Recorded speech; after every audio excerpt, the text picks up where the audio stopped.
Well, look at that. Types of U.S. customs entries. So any organization bringing goods into the U.S., they have to file a customs entry, and you do require a broker for that, as we just discussed.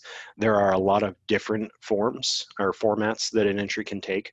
There's the formal or informal customs entry. Formal meaning that it is a shipment that is above $2,500 in value, or you also have to have a formal entry if you have an item that is subject to Section 301 and I believe also Section 232 duties.